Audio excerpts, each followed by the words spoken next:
I am now creating weekly exclusive content for Patreon, so if you are interested in that, go check out the link down below. And of course, if you want to avoid the random lottery of FIFA points, you want to go straight to the source, buy the players directly, use u7buy.com and use the code TVM at checkout.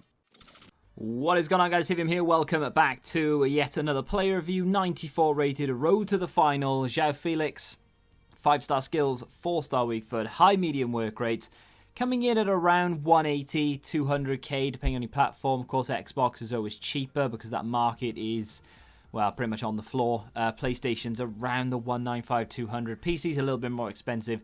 PC gets, I know a lot of you don't care, but I'll tell you anyway. PC tends to get more expensive as the year goes on because obviously there aren't that many people who play PC for some reason anyway. And then as the year progresses, less and less people play because that's just the natural progression of a FIFA cycle. Therefore, packs are being opened less and less towards the back end.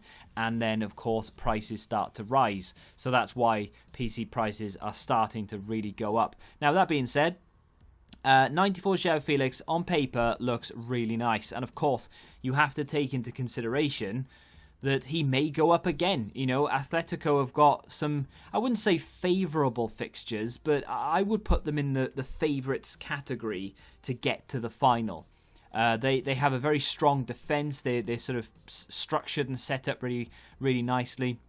And even if they can progress through just one more round, Joao Felix will go to a 95 rated card, making him in the top like 2 or 3% of cards. You know, so that in itself might be worth the gamble for many. If you have a La Liga team, this makes sense. If you have Ronaldo in your team somewhere, this also makes sense. So I came up against him twice in the games that I played, which when I review players like this, you know, brand new SBC cards, like Greenwood, for example, I didn't play him once.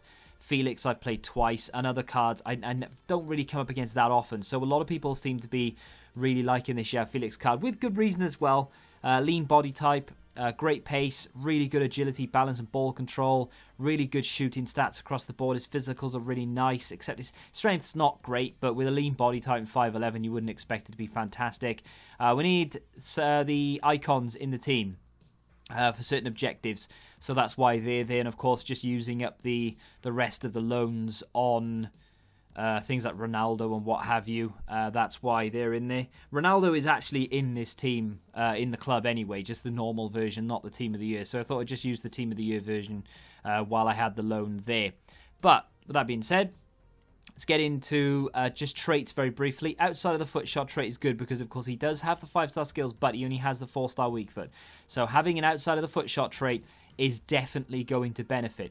Now, we've started this clip very early on, and the reason being is because it does end up in a goal, and here he is on the ball. The build-up play was nice. That skill move was kind of pointless, but he does manage to bundle himself into the area, and he gets a shot off with the left foot, which is the weak foot, and he scores. Now, in the first few games, I didn't have a chem style on him. I decided in the end to put a marksman on him. It's not really a card that I plan to keep, because it's not really a card that, I mean, it's good, right? And I'm not going to give away the overall here.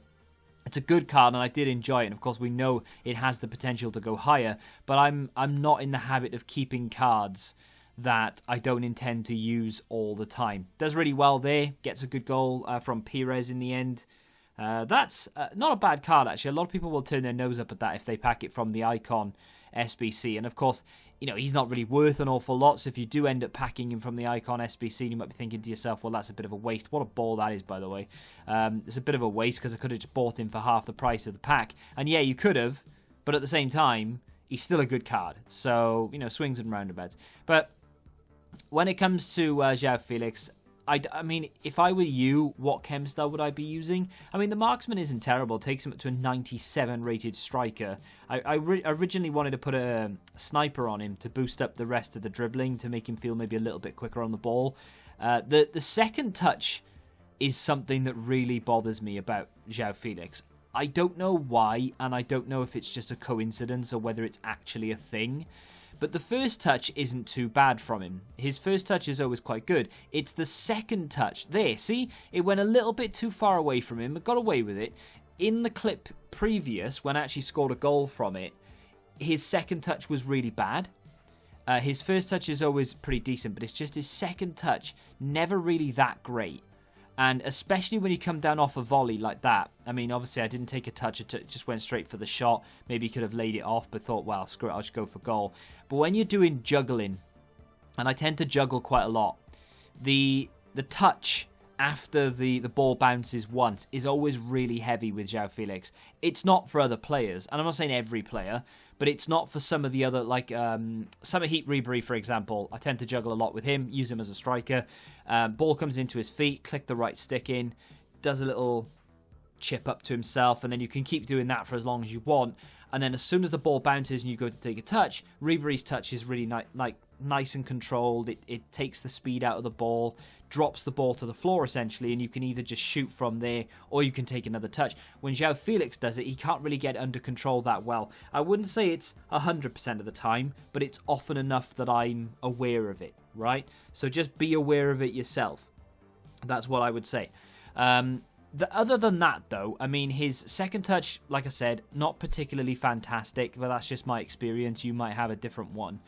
What was I saying? The strength is not amazing. The strength, of course, you wouldn't expect it to be, but it's just not, like, even if you boost it, it's just not good enough to be able to sort of muscle his way through. So, should you get the card? I mean, it's going to come down to one or two things, I suppose, really. A, does he fit your team? You know, will he actually go into your starting 11? Will he improve it? Because it's not just a case of, oh, well, he fits the team. But if you've already got a player there who's better or you prefer, then there really isn't a reason to go and get him. But in some cases, and in a lot of cases, I would have thought that this card will probably be better than your current striker because he is that good. And of course, he still has the potential to go higher again. You have to bear that in mind.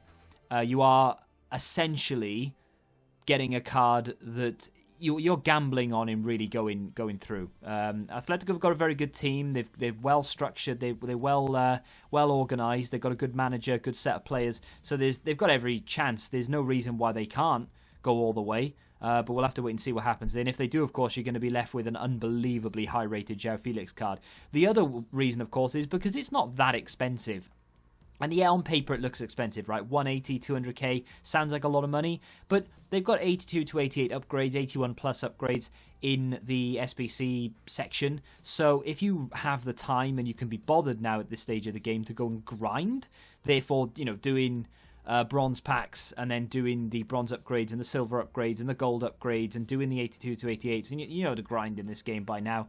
If you're willing to do that and put the time in, then you can easily obtain Joao Felix in a day or two, depending on how much time you have. And it won't have cost you a penny. In fact, you probably would have made money from the bronze packs. So, if you're willing to do that, and he still doesn't fit your team, then guess what? You've done it for free anyway, so who cares?